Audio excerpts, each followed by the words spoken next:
خۆشستانەوەی بینیتان بەشێک بوو لە دیمەنەکانی دەست بەکاربوونی پاتریاکی ئاشۆریەکان کە لە ڕەڕسمێکی تایبەت بەخۆیان دابەجلی تایبەتی خۆیان و هەروە بە سرودی تایبەتی خۆیان پێشوازی لە پاتریاکی نۆکرا و لەمڕۆ ئیتر دەست بەکار دەبێت. جیاواز لەوە سەبارەت بە تەوری دووەم دەبێ و هەندێک زانیاریتان پێ دەدەم و دواتە دەچمە لای میێمەندیارە لە تەوری دووەمدا ئێمە باس لە کەمخوێنی دەکەین لە مناڵدا. دیارترین هۆکارەکان چیە کە دەبێتە هۆکاری ئەوەی کە منداڵێک خوێنی کەم بێت لە تەمەنێکی کەمدا بۆنە هۆکاری بۆ ماوەی تا شوێنەکڕۆڵ دەبینێت. زۆرجا باس لە خۆراک دەکرێت، باس لە شیری دایکیش دەکرێت لەم نێوەندەدا ئێمە دەپرسین تا چۆنێ پەیوەستن بەیەکەوە. هەروها باس لە دیارترین نیشانەکان دەکەین، هەندێک جار ساردی جەستا، هەروەها سووربوونەوەی چاو دەڵێن کاتێک بوونە چاو لە مناڵی چاومان دەهێنرایە خوارەوە ئاوا دەیانوت ئەگەر پەمەی بێت ئەوە خوێنێکەکەم. ئێمە باس لە ڕاستە دروستی ئەم بابەتە دەکەین، هەروە باس لە زرد هەڵگەڕان و سپی هەڵگەڕانی جەستە دەکەین. ئەمان تا چونێ پەیوەندیان هەیە بەوەی کە نیشانەیەک بێ بۆ ئەوەی کە منداڵەکە خوێنێکی کەمی هەیە یاخود گفتوگوێمە لەگەڵ دکتۆرە فائیزە خەتاب سپۆری نەخۆشەکانی مناڵان دەکەم کە ڕاستەخۆ لە کەرکووکەوە لەگەڵمان دەبێ. دکتۆرە سڵاوت لێ بۆ بەیانت باش، زۆر سپاس بۆی ڕاستەخۆ لە پرۆگرامی بیان باش کوردستان لەگەڵ ئێمەدا بەشداری. دەمەوێت دەستپێک بۆ پرسیارە دەست پێ بکەم کەم خوێنی خۆی چییە لە منداڵدا، هەروەها دیارترین نیشانەکانی چیە کە دەکرێت منداڵێکی پێ بناسرێتەوە ئەم منداڵە کەم خوێنە یاخودنا. سلااو لە ئێوەش ئینشاءالله هەموو کاتێکتان شاد و خۆشیە بێ. طبعا خۆمان نەزانین کەمخێنی مناڵ لای ئێمە زۆر زۆرە بە شێوەیەکی تایبەتی ما بڵێن کەمخێنی ئاسنە. بەس پێشەوەی باسی ئەو جۆرە بکەین بێ باسی بکەین باشە کەمخێنی چییە. کەمخێنی جۆرێکە لە ئەنیمیا با بڵین پێڵەن ئەنیمیا بە لوغەی توبی ئەوەیە کە ڕێژەی یعنی ژمارەی خۆرکە سوورەکان لە خێنا کەمە بێتەوە یا ئەوە تا مادەیەکەیە کە پێ لە مادەی هیمۆگلۆبین ئەو مادەیە کەمە بێ لەگیانە. طبعا ئەو ڕێژەیە جیاوازە یان بە گوێرەی عمری مناڵە. یعنی با بڵێن ئەگەر هاتوو مناڵێک تازە لەدایک بووە ڕێژەی ئێجبیەکەی یاوەتا هیمۆگلۆبینەکەی فەرقەکە لەگەڵ جیاوازی هەیە لەگەڵ ئەوەی مناڵێکی ترکەوە عمری 2 ساڵە یا 3 ساڵە. لەبەرەوە تاکو ئێمە بزانین ئەو مناڵە کەم خێنە ئێبێ ئێمە ئەو ڕێژەیە بزانین هەتا بزانین ئەو ڕێژەیە بە گوێرەی عمری چۆن و چۆن نییە. یعنی وەکو بۆ نمونە ئەگەر مناڵێ لەدایک بوو ئەگەر ڕێژەی خێنەکەی 12 بێ ئێمە بەکەم حیسابیەکەین چکە خۆی بێت لە 13 تا جاربەجار تا 20 شەگا. بەڵام ئەگە لە مناڵێکە عمری 2 ساڵ بێت 12 بێت زۆر بەتەبیعی حیسابەکرێت، بە نەخۆشی حیساب ناکرێت، بەکەم خێنی حیساب ناکرێت. باشە دکتۆرە دیارترین نیشانەکان چێکە ئەکرێ بزانین جگە لەو پشکنینەی کە تۆ باسێ کرد بۆ منە لە چ تەمەنێکەوە ئێمە بزانین پێویستە پشکنین بۆ منداڵەکانمان بکەین لە بروی هەندێک نیشانەی کەم خوێنی پێوە دیارە ئەو نیشانانە چین کە پێویستە دایک و باوک سەرنجی بدات. بەڵێ نیشانەکانی زۆر زۆرە هەر لە با بڵێن کە مناڵ لەدایکە بە پێوەی دیارە بێ بە گوێرەی عمری خۆیە. بەڵام ئەوانەیەکەوە زۆر ئەیبینی لە مناڵەکە کەم خێنی ئاسنیانە بێ ئەوەیە مەتەن ڕەنگیان زر دەبێت، ینی پێڵێن شعوبی هەیە، پالەری هەیە. بۆ نمونە سێرلێویەکەی، ژێر چاویەکەی، ژێر نێنۆکەکانەکەی سێرەکەی ڕەنگێکی زۆر کاڵی هەیە، پەمەیی نییە. تەمانەوەش بەهۆی ئەوەی کەوا ئەو هیمۆگلۆبینە ناگات، چکە هیمۆگلۆبین ئیشی چییە؟ هیمۆگلۆبین ئیشەوەی ئۆکسیژین ئەبا بۆ هەموو خڕۆکەیەکی جسمان بوو هەموو ئەوانە کە نەگەی بە ئەو شوێنانە ئەو ڕنگانە کاڵە بێتەوە. هەروە بێتەوە سێرەکەی و مناڵەکەوە کەم خێنە دڵی زۆر لێیە، ینی پێڵێن تاکی کاردیا ئەویان زۆر لێدا یا ئەوە تا سێرەکەی کە هەڵە سێر پێوە گێژە بێ، سێرەکە لێ سرم گێژە بەرچاوم تاریکە بێ، جار بەجاری تر سەری هێشێ یاوە تا مناڵەکە با بڵێن سکی هێشێ، شەهەیە کەمێتەوە، خواردنی کەمێ بێتەوە. خۆی مشکلەکە لە چییە کە ئەوەی کەوا کەمی خێن بێ خۆی خواردنی کەمێ بێتەوە، کە خواردنشی کەم بوو ئەوەی تر خێنەکەی کەمێ بێتەوە، یان وەک حەلقەیەکی لێ هاتووە یەک بە دوای یەکە ئەنووسرێ هەردێ بەرەو خراپێ بێ. بەڵام ئەگەر هاتوو با بڵێن کەم خێنەکەی زۆر بوو سێرەکەی سپلی گەورە بێ، ئاوسێ جگەری ئاوسێ،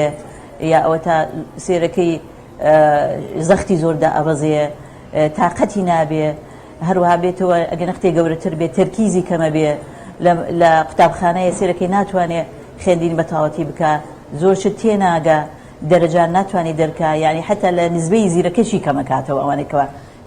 کەم خوێنی هەنێ بە تایبەت ئەوانێکەوە با بڵێن ئاسنیان کەمە لەگوانە. زۆر باشە باسەوە دەکرێت زۆرجە ئەو منداڵانی کە خوێنیان کەمە جستەیان ساردە یاخۆت بڵین بە هەوایەکی زۆر کەمیش سەرمایان دەبێت ئەمە تا چەنێ دروستە تا چەنێ بنەمایەکی زانستی هەیە بۆ ئەم قسەیە بەڵێ ڕاستە لەبەرەوەی من خۆمان نەزانین کەوا گوتمان ئەگەر هات و خێنی کەم بوو یعنی مادەی هیمۆگلۆبینی لە جسەیەکەمە ئیشی هیمۆگلۆبین چی ئۆکسیژین ئەگا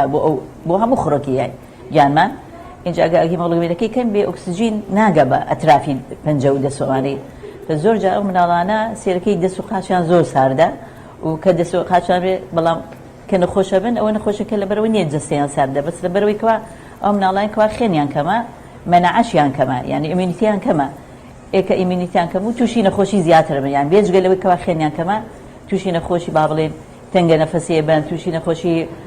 ئیلتیهابی سنگە بن تووشی نەخۆشی ئیلتیهابی گۆئە بن تووشی نەخۆشی ئیسهال و ڕشانەوە ئەبن لەبەرەوەی مەنەعەی کەمە ئەو مناڵە فزوو مەثەن ئەگە ئەو میکرۆبی کارواتە گیانیا زوو تەئسیری لێکان ناتوانین بەرگری گیانی کەمە بێتەوە دژی ئەو میکرۆبانەیە زۆر باشە هەندێک لەو سکاڵا و نیشانانی کە باسی کرد بۆ نمونە شەهیە نامێنێت یاخود کەسەکە هەڵدەستێتە سەر پێ هەستەکەی زەختی دابەزێ یاخود پێش چاوی ڕەشە بێ هەندێک لەم بابەتانە باس کردلاوانەیە منداڵێکی تەمەن 1 ساڵان یاخود خوار 1 ساڵ نەتوانێت بەباشی ئەم نیشانانە پیشانی دایک و باوکی بدا نیشانی ئەویان بدات کە من ئەم نیشانانم هەیە چون دایک و باوک لە تەمەنێکی بچووکدا کە منداڵ ناتوانێت هەندێک سکاڵا هەیە بیکە بزانێت کە منداڵێکی کەم خوێنە جا لەبەرەوە زۆر گرنگە ئێمە ئەو دایک و باوکان نەختی هوشیارین هەبێت لەو ناحەیە چونکە مناڵێکە ئەگەر هاتووە عمری با بڵێن 6 مانگ بوو ڕەنگی زەر بوو یا تا بێتاقەتە یا ناتوانێت شیرەکە بخوا ئەبێ دکتۆری پسۆر ببینێ چونکە بەدوای ئەو نیشانە بگرێت شەرت نییە وەکو خۆت باس کرد شەرت نییە مەثەن لە 2 ساڵ یا لە 1 ساڵی کەمترە هەموو نیشانەکانی دەرەکەوێت بەڵام زۆر جار شیری پێ ناخورێ یا ئەو تا بێتاقەتە زۆر ئەخەوێ تاقەتی نییە مناڵێکە لە 6 مانگ 7 مانگی سێرەکەی پێکەنینی هەیە ئەجولێتەوە سێر ئەملاکە تەرکیزی باشە سێرە و مناڵانی کەوا خێنیان زۆر کەمە دایم بێتاقەتن ڕێنگێکی زەرگیان هەیەوە تا زۆر جار سکیانش ئاوساوە چکم وەکو خۆمان ئەزانین یعنی من باسی کاڵێن کە بخێنی ئاسن ئێمە جۆری تری ئەنیمیاشوان هەیە جۆری تری کە بخێنی لەوانە نەخۆشی ترە با بڵێن نەخۆشی تەلەسیمیایە یا نەخۆشی باڵێن نەخۆشی پاقلەیە یاوەتە نەخۆشەکانی ترە ئەوش ئارازی خاصی خۆی هەیە و یعنی نیشانی خۆی هەیە بەڵام من کە باسم کرد ئەمانە بەعامەتەن باسم کرد زۆر باشە کاواتە ئەو تەلەسیمیای ئەو نەخۆشی پاقلەی کە باسی کرد هیچ نیشانێکی هەیە لە کەم خوێنیەکی ئاسایی لە منداڵ جیای بکاتەوانە واتە بۆ نمونە نیشانەیەکە بێ لەم دوو نەخۆشیەتدا هەبێ لە کەم خوێنی منداڵدانە بێ ئێمە بزانین ئەمە گرفتەکە هێندە گەورە نیە بگاتە ڕادەی تەلەسیمیا و هەروەها نەخۆشی پاقلە بەڵێ وەکو خۆمان نەزانین تەلەسیمیا ینی نەخۆشیەکە هەر خۆی کە لەدایکی بێ ئەو مناڵە هەیەی یعنی ئەوە نەبلێ لە دوای تووشی بێ خۆی هەیەی یا لەبەرەوە دەها مێژووی ئەو نەخۆشی زۆر گرنگە بزانین بەتەن ئەبێ لە دایک و باوک برسین کەسیان تەلەسیمیان هەیە یاوەتا خینکەمیان هەیە چکم زۆر جار بە تایبەتی با بڵێن لە کەرکووک و جنوب پێشەوەی باڵێن زەواج بکەن ئەو دوو دایک و باوکە بەس تەحلیلێکی عامیان بۆکەن بەڵام تەحلیل تەلەسیمیای بۆ ناکەن وەکو کوردستان نییە کوردستان ئێستا وەکو بڵێ قەرارە پێشەوەی زەواج بکەن ئەو تەحلیلی تەلەسیمیا بۆ هەموو دایکەکە و باوکراکرێ بەڵام لە جنوبا و لە ئێمە ئەوەیان نیە تەحلیلێکی ئەتیادیان بۆکەن دەها نازن کەچی کە مناڵەکە بێ سێرەکەی ئەگەر بکەن دایکەکە ئەگە هەڵگەری نەخۆش بێ یاوە تا باوکەکە یا تو هەردووکیان ئەو ئەکید لەو مناڵە تەلەسیمیا دەرەچێ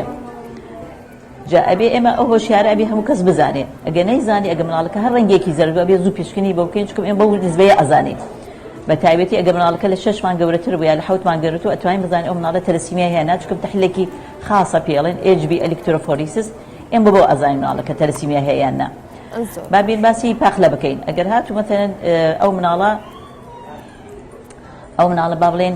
شیری دایکی خوا مناڵەکەش نەخۆشی پاقلەیە بە تایبەتی زۆر جار لە کوڕەکان دەرەچن چکم هەڵگەری نەخۆشەکە خۆی دایکە یعنی نەخۆشی پاقلە دایکەکە و نەخۆشی هەڵگرتە بۆ کێ نەقلێکا بۆ کوڕەکانی بۆ مناڵی کوڕی نەقلێکا زیاتر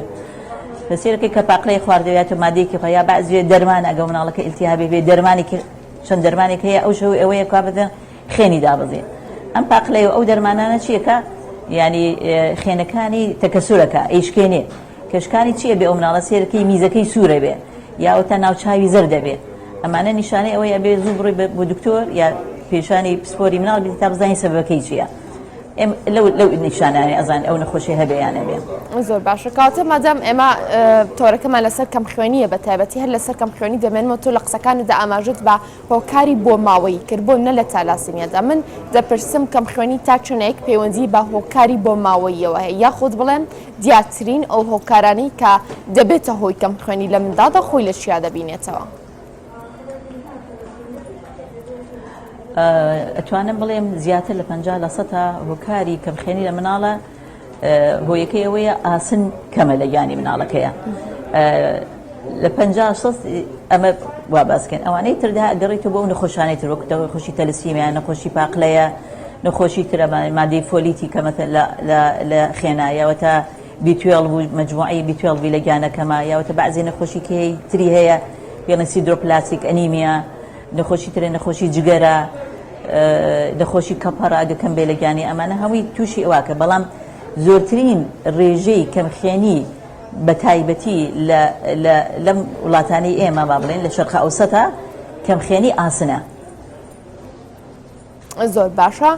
کاتە دکتۆرە باسی شیری دایک بکەم زۆر جاباس لەوە دەکرێت کاتێک منداڵ لە دایک دەبێت تا تەمەنێک پێویستە شیری دایکی بخوات دەبێت بزانام شیری دایک تا چەندێک پەیوەندی هەیە پەیوەندێکی ئەرێنی یاخود نەرێنی هەیە لە بابەتی کەم خوێنی منداڵە چارەسەر و یاخود هۆکارێکیش بێت بۆی. بەڵام وەکو خۆمان نەزانین شیری دایک هەموو کانزاکانی تایە هەموو ئەو مادانی تایەکەوە پێویستی مناڵی هەیە بە تایبەتی یەکەمین 6 مانگ. ئەگە بین مقارنی بکەین بین شیری دایک و شیری با بڵێن فۆرمیلا قوتۆکان شیری مانگاش خۆی هەر ئاسنەکەی تایە جیاوازی هەیە لەگەڵ ئەو ئاسنێکەوە لە شیری دایک هەیە ڕێژەی ئاسن لە شیری دایکە کەمترە وەکو با بڵێن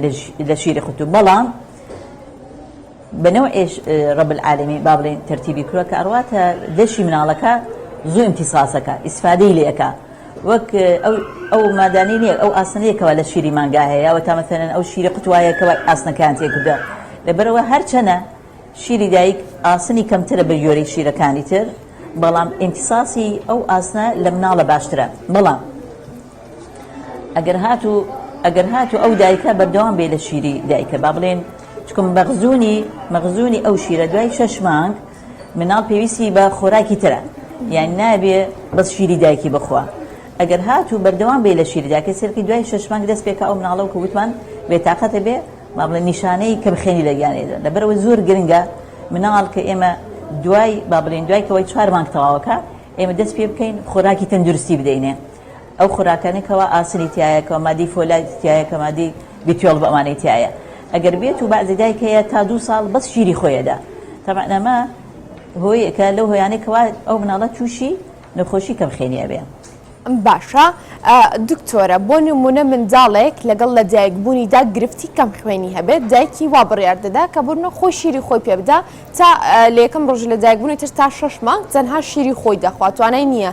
شتی کە بخوات چون بتوانێت تعویزی ئەم ئاسنە بکات کە لە خوێنی ئەم منداڵەدا کەمە تەنها بە شیری خۆی شیری دایک دەتوانێت پێداویستەکانی ئاسن پڕ بکات و خۆ دەڵێ ئیمتیساسی باشترە بەڵام بۆ کەسێک بۆ منداڵێک کە ئاسنی کەمە شیری دایک بەسە بۆی ئەو پێداویستی بۆ پڕکاتەوە یاخود پێویستە دایک لەم خاڵەدا چی بکات لەم پۆینتەدا چی بکات چۆن مامەڵە بکات. بەڵێ ئەگەر هاتوو مناڵێ با بڵێن لە 6 مانگ کەمتر بوو کەمخێنی هەبوو تەمان ئەوە ئەبێ بە دوای هۆکارەکەی بدۆزێت چونکە عادەتەن ئەگەر شیری دایک بخواوە مناڵە ئەو ئاسنێکەوە لە شیری دایکایە خاصن دایکەکە مەتەن خۆشی کەمخێن نەبێ خواردنی باش بێ خواردنی تەندروستی بخوا یعنی عادەتەن نەخۆشی کەمخێنی ئەو مناڵە تووشی نابێ بەڵام ئەگەر هاتوو کەمخێن و پێش 6 مانگ ئەوە بێ بە دوای هۆکارەکەی بزانین بزانین بۆچی ئەو مناڵە کەمخێنە چونکە عادەتەوە پێم وتمان شیری دایک هەموو شتەکانی تا ئیمتیساسی زۆر باشترە کە تووشی نابێ ئەگەر هاتوو کەمخێن بۆ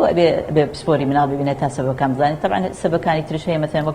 وەکو تو نەخۆشی تەلەسیمیایە غێری تەلەسیمیایە نەخۆشی کەپەڕی کەمە یاوەتە نەخۆشی جگەری هەیە یاوەتە نەخۆشەکانی تری هەیە بەڵێ زۆر باشە لە پاڵ شیری دایکە ئەو خۆراکانی کە دەتوانن ببنە خۆپارێزیەک هەروەها چارەسەرێک بۆ گرفتی کەمخوێنی لە منداڵدا چییە چ جۆرە خۆراکێک چ جۆرە لایفستایلێک بۆ منداڵ گونجاو بۆ ئەوەی تووشی گرفتی کەمخوێنی نەبێت لە تەمەنە جیاوازەکاندا. گرنگترین ئەو خۆراکە تەندروستیان کەوابێ بە مناڵە بدرێ ئەبێ ئەو دایکە بزانێت طبعاً کە دەست پێکا بە خواردن ئەبێ بزانێت چ جۆرێک خواردنی داتێ ئەبێ خواردنەکانی تەندروستی بێ شیرینیتیانە بێ خەیزێرتیانە بێ ئەمانە چکم ئەمانە وای لێکە تەسیرەکە لە ڕیخۆڵەکانی یعنی ئەگە خۆشی باش بێ سیرەکەی دا ڕیخۆڵەکانی ئیمساسی ئەو موادە با بڵێن ئەو خۆراکە تەندروستیانە نابێ بەڵام ئەوانەی کەوا زۆر ئاسنیتیایە ئەو خۆراکانە وەکو بڵێن سێوە مۆزە هێلکەیە پەنیرە گۆشتە گۆشتی سوور ئەگەر مناڵەکە نەختی گەورەتر بێ جگەرە هەروەها بێتەوە با بڵێن دڵە نیسکە سپێناغە چکە خۆمان ئەزانین دوو جۆر نەوعی خۆراکەیە خۆراکی نەباتیمانەیە خۆراکی حیوانیمانەیە ئەوانەی حیوانی ئەوانەی کا باسم کرد بەڵام نەباتیەکانشە طبعاً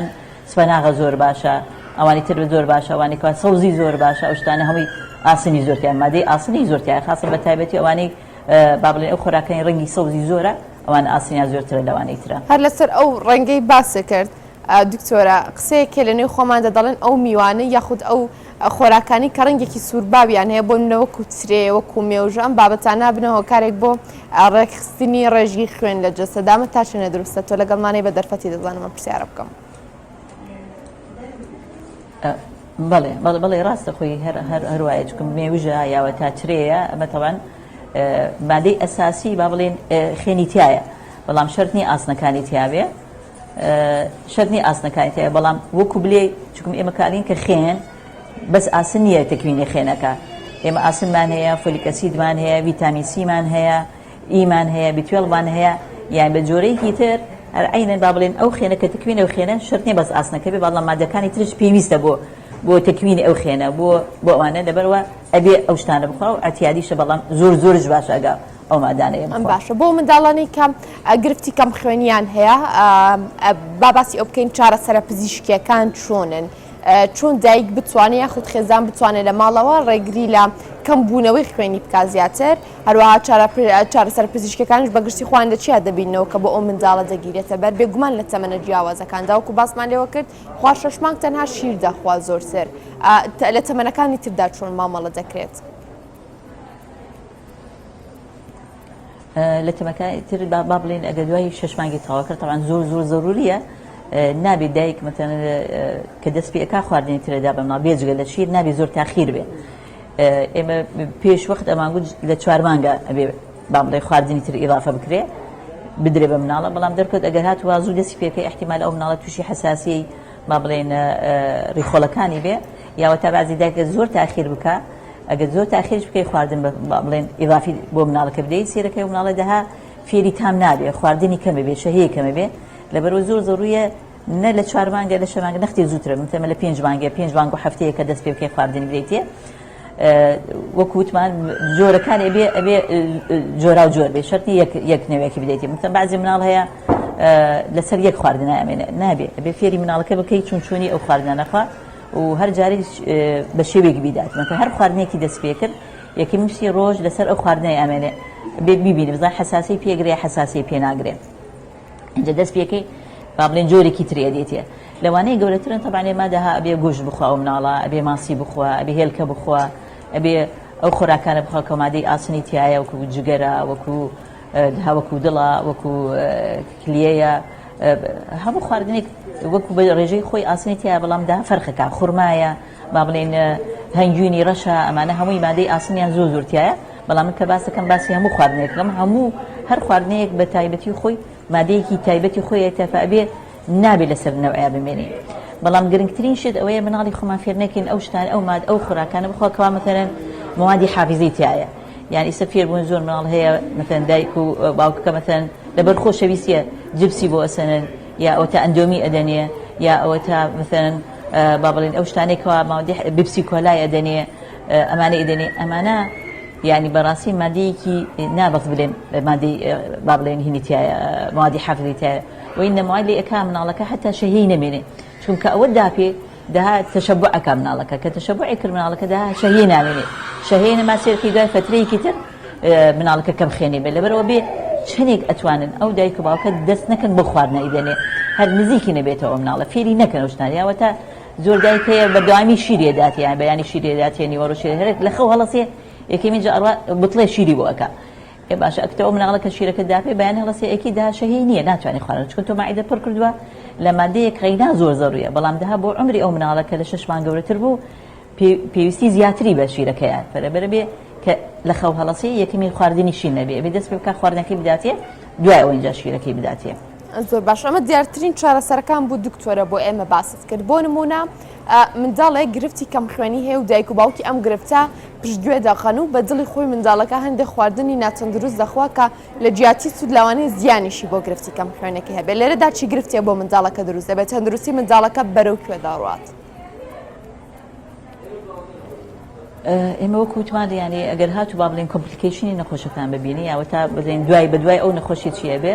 تا مناڵکە وەکوتمان بێ تااقەت بێ کاڕاتە مەکتب تەرکیزی نامێنێ زوو فێر نابێ لەگەڵ چارەسەردەکردنی ئەم گرفتەدا دکتۆرە دواتر بەکوێ دەکا بۆ منە چەند ساڵێک منداڵەکە بەدەست ئەم گرفتەوە بناڵێنێت و دایک و باوکی پەنا بۆ چارەسەر نەبن بۆ خۆپارێزەکان نەبن بۆ ئەو منداڵە تەندروستی منداڵەکە بەرەو کوێ دەڕوات بەچی ئاستێک دەگا طبعا بەڵێ کەکەم خێن بوو طبعا سپلی گەورا بێ جگەری ئاوسێ یاوە تا تووشی هەزاری نەخۆشی ترێ بێ نەخۆشەکانی تر وەکو وتم یانی چکم لەبەرەوەی بەرگریانی کەمە بێتەوە دا تووشی ئیسالێ بێ تووشی ڕشانەوە بێ تووشی التیهاباتی سینگی بێ تووشی التیهاباتی گوێ بێ وای لێ دێ ئەو مناڵەکە کەم خێنێ بێ وای لێ بکەن داخلی مستەشفای بکەن احتیمالە پێویستی بە خێنا بێ خێنی بدەینێ ئەوش هەر لەبەر هۆی یەکەکەوا تۆ لە وڵات ئاگا لێنەوە یاوە تا خواردنی یا تەندروستی داوە بۆ مناڵە جا لەبەرەوە بێ زۆر ئاگامە لێ بزانین چی ئەدەین بەو مناڵە ئەمە طبعا من کە بە باسەکەم باسی خواردنەکان بەڵام بە ڕێژەیەکی تر بەتەن باسی ئەبێ ئەوە بکەینکەوە ئایا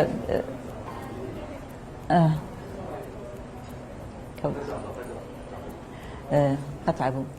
ببوورە دکتۆرە ئەگەر گرفتێک هەیە ئەمەوێت لە قسەکانە بەردەوام با بڵین باسی دەرمان بکەین طبعا ئەوش هەر دەرمانی خۆی هەیە ئەبێ ئەو مناڵانێکەوە ئەو مناڵێکەوە کەم خێن ئەبێ دکتۆر پشکنی بکات طبعا تحلیلی تایبەتی پشکنی خاصی بۆکەین با بڵین ڕێژەی خێنەکەی چەنە ئایا خۆڕەکەکانی چۆنە خۆڕەکەکانی بچووکە خۆڕەکانی گەورەیە حەزب ئەوەی ئێمە ئازانی ئایا ئەم مناڵە با بڵێن ئەو مناڵە با بڵێن ئاسنی کەمە یاوە تا مشکلێکی تری هەیە کە وتوانکو تەلەسیمیا یاوەتە نەخۆشی باقلە هەیە یا پشتێکی ترێ بە گوێرەی ئەوە ئێمە عیلاجێنێنێ تەن زۆر کوتمان زۆری ئەو نەخۆشیانکەوە نەخۆشی هێنیان هەیە کەمخێنیان هەیە ئەوە یەکەوە ئاسنیان کەمە فابێ مادەی ئاسنیان بدەیت مادەی ئاسن وکوتمان لە خۆراک هەیە و لە دەرمانشایە ئەو دەرمانانی کەوا مەتەن ئاسنی تایە مەفروضە وەری بگرێ کە وەریگرێ بێ بە حسەبی عمرە مەتەن هەموو مناڵی ناتوان بە یەک جورعە بدەین جورعەکە حسەب وەزنە حسەب عمرشە درێ تا ئەوەی چاکە بێت کە چاکەوەشە بێ بێک مانگی دوو مانگی تر بەردەوام بێت لەسەر ئەو دەرمانانە لەبەرەوەی کەوا بەردەوام نەبێ ئێمە قەیناکە خێنی نسبەی باڵێن ڕێژەی خێنەکەی باشەکەین و نسبەی هیمۆگلۆبینەکەی باڵام ئەبێت و لەگەڵ ئەوەشان مەخزوونی خێنی کە لە جگەرە یاوە تا لە مخی خێنێتی ئەبێ پڕکرێتەوە چکم ئەگە ئەوانە پڕ نەکرێتەوە سێرکی دوای فترێکی دیسان تووشی کەم خێنیە بێ لەبەرەوە ئەگەر هاتوو ئەو مناڵە با بڵێن ڕێژەی خێنەکەی باش و یاوە تا ڕێژەی ئاسنی لە گیانە باش و کە پێێن سیرم فریتی یاوە تا سیرم ئایرن یا تۆتەل ئایرن باینە کەپاسیتی ئەمانی کە چاکەوە بوو ئەبێ ئێمە دوو مانگی ترشی تا سێ مانگی تر بەردەوام بین لە